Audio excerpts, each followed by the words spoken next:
आप देख रहे हैं अल्फा डिफेंस हिंदी में आपका स्वागत है।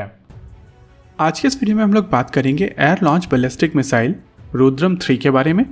कुछ समय पहले Su-30 MKI मॉडिफिकेशन को लेकर 2 टेंडर डॉक्यूमेंट निकल कर आए हैं और ये दोनों टेंडर डॉक्यूमेंट HAL को दिए गए हैं। जहां पर पहले टेंडर डॉक्यूमेंट में Su-30 MKI को कुछ इस तरीके से मॉडिफाई करना है ताकि ये एक बॉम्ब कैरी कर सके, जिससे इंडिकेशन मिल रहा है कि आने वाले कुछ समय में भारतीय वायुसेना जोधपुर एयरफोर्स स्टेशन से एक देश में निर्मित बॉम्ब को टेस्ट करने वाली है। लेकिन Su-30 MKI मॉडिफिकेशन का एक और टेंडर HAL को दिया गया है, जिसके तहत Su-30 MKI कुछ इस तरीके से मॉडिफाई किया जाएगा कि ये फाइटर जेट अपनी सेंट्रल लाइन के ऊपर एक आर्टिकल को कैरी कर सकेगा, यानी कि शायद एक मिसाइल या बॉम्ब कैरी कर सकेगा।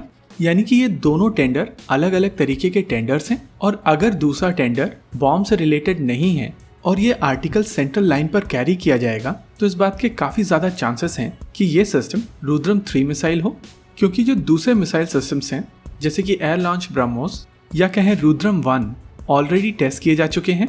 यानी कि इस रिक्वायरमेंट के लिए Su-30 MKI ऑलरेडी मॉडिफाइड है और मॉडिफिकेशन टेंडर का मतलब है ये जो टेस्ट होने वाला है ये किसी नई मिसाइल का टेस्ट है।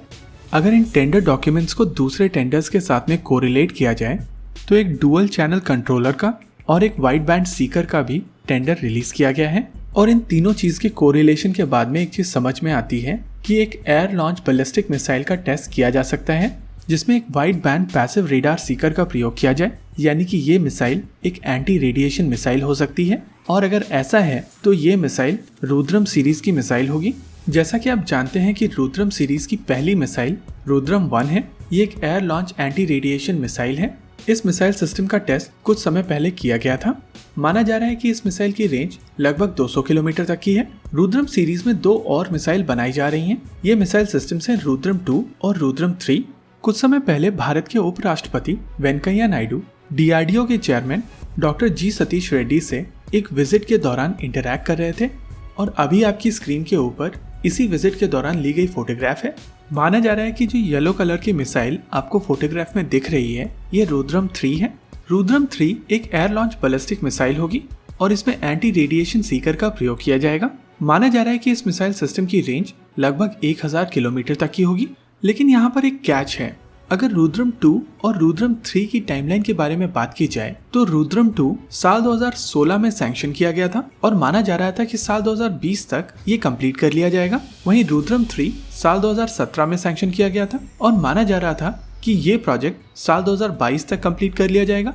और इस वजह से एक और कंफ्यूजन क्रिएट होती है, जहां इस मिसाइल सिस्टम को लेकर सारी इंडिकेशन ये सजेस्ट कर रही हैं कि ये मिसाइल सिस्टम रुद्रम 3 है। लेकिन अगर इसकी टाइमलाइन को देखा जाए तो ये रुद्रम 2 की टाइमलाइन के साथ में सिंक करती हुई नजर आ रही है।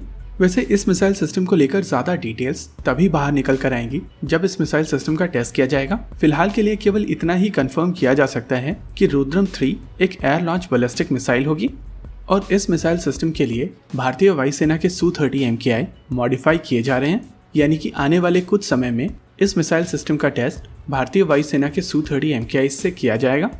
वैसे एरो इंडिया 2021 के दौरान जो एरोनॉटिकल डेवलपमेंट एजेंसी का ब्रोशर निकल कर आया था उसमें इन दोनों मिसाइल्स को इंडिकेट किया गया था और मोस्ट इम्पॉर्टेंटली इन दोनों मिसाइल को तेजस मार्क 2 के लोड आउट के साथ में दिखाया गया था। यानी कि तेजस मार्क 2 इन दोनों मिसाइल्स को कैरी कर सकेगा। इससे एटलीस्ट एक चीज क्लियर हो जाती है कि इन दोनों मिसाइल सिस्टम्स का वेट बहुत ज्यादा नहीं होगा।